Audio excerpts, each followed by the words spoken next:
Sius était allongée sur un matelas jeté à même le sol. Oumou était là, elle aussi.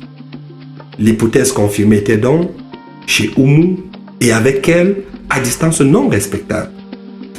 Serait chez Oumou avec Oumou sur ou sous Oumou? La lumière que distillait la lampe à pétrole ne pouvait pas permettre de voir un objet situé à plus de 2 mètres. De toutes les façons, il n'y avait aucun objet à voir. La pièce ne contenait que le matelas, le sac noir, la mallette de Sius, un autre sac Ghana Must Go, ainsi qu'une bouilloire. Ça faisait 3 ans qu'Oumou avait quitté ses parents, mais elle n'était au garage que depuis 6 mois. Elle y avait ouvert boutique pour subvenir aux besoins d'une famille nombreuse.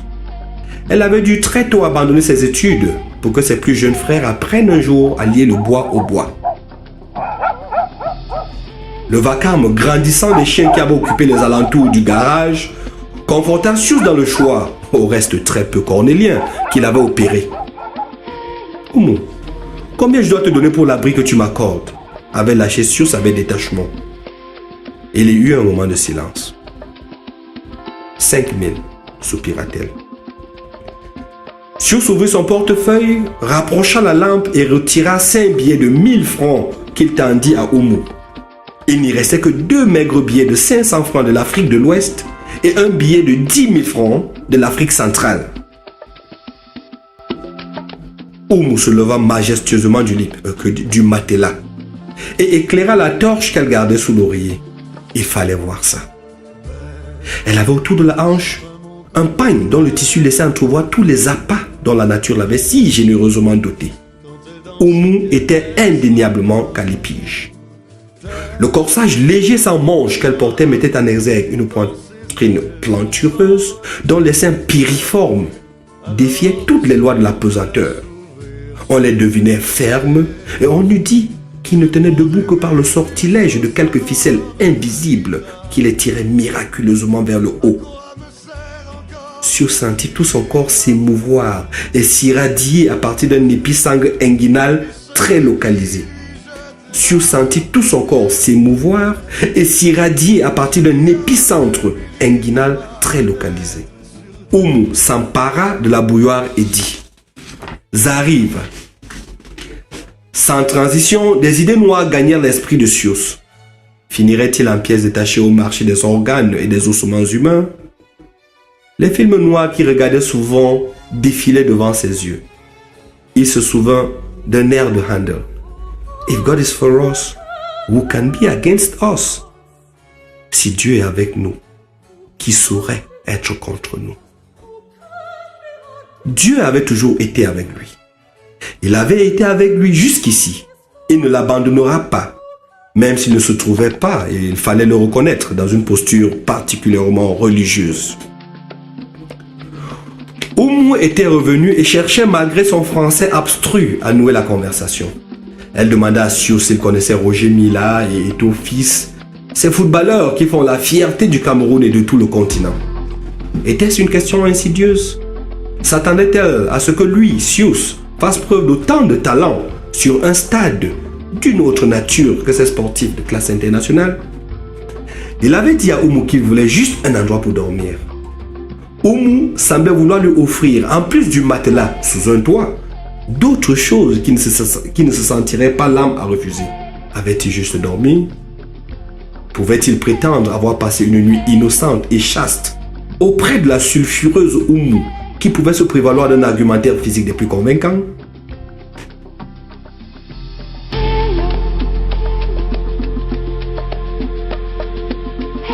Toujours est-il que Sius se réveilla d'excellente humeur et le petit sourire malicieux, énigmatique et complice qui flottait sur le visage presque enfantin d'Oumou ne trahissait rien de coupable quant à leurs activités de la nuit.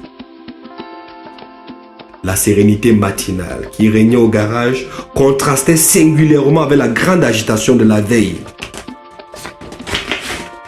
Les hurlements de plaisir des humains et les aboiements faméliques des canidés nocturnes avaient laissé place à un calme plat, une paix rurale que Sius ne put s'empêcher de savourer, oubliant même pendant quelque temps la délicatesse et la précarité de la situation qui était la sienne dans ce bled frontalier perdu.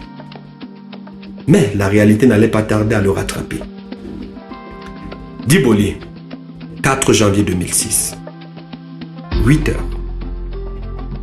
Depuis un peu plus de 2 heures, Sius faisait le pied de grue devant le télécentre désespérément fermé de Seydou. Le téléphone y avait sonné 2, 3, 4 fois avec insistance.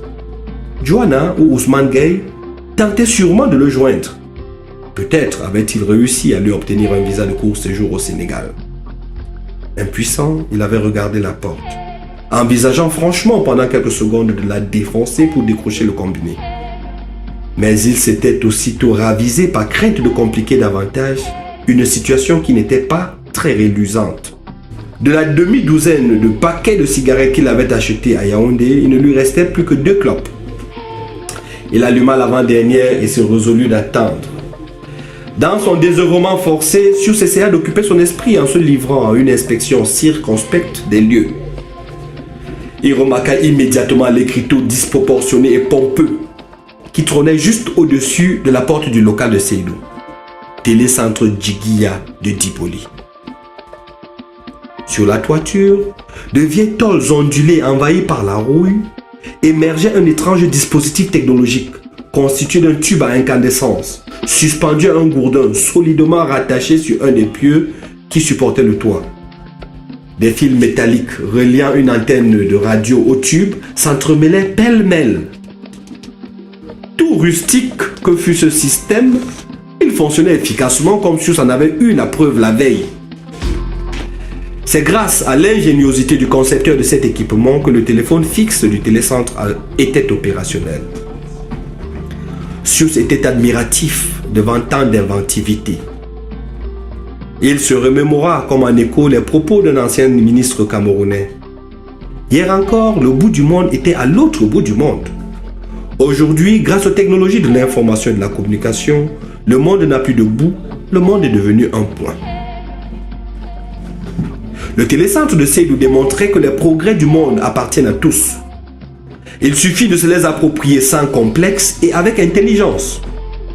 Les hommes aux confins du Mali ont eux aussi droit aux outils technologiques de développement, fût-ce au prix de bricolages originaux et ingénieux. Personne, sous prétexte de pauvreté et de sous-développement, ne doit se laisser bannir du village planétaire.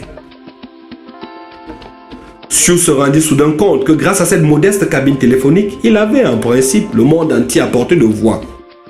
Ceci, en théorie, était susceptible de diminuer ses problèmes. Il pouvait par exemple appeler à sa rescousse ses amis ou ses frères qui vivaient aux États-Unis d'Amérique. Ceux-ci pouvaient bien lui envoyer l'argent dont il avait grand besoin. Cette vue de l'esprit se heurtait, hélas, à des difficultés éminemment pratiques dont Sius se rendait parfaitement compte. D'abord, il n'y avait à Diboli ni bureau de change, ni structure de transfert d'argent. De plus, en supposant qu'il ait pu téléphoner, comment allait-il régler la facture? Il avait rapidement fait ses comptes, ce qui en vérité n'était pas bien compliqué eu égard à la maigreur de son portefeuille. Il lui restait à peine 1000 francs en monnaie locale et 10 000 francs de l'Afrique centrale, absolument inutilisables à Diboli. Que pouvait-il faire avec si peu? Et Seydou qui n'arrivait toujours pas. Sius n'était vraiment pas dans une posture réjouissante. Seuls Ousmane Gueye et Joanna pouvaient le sortir de cette impasse.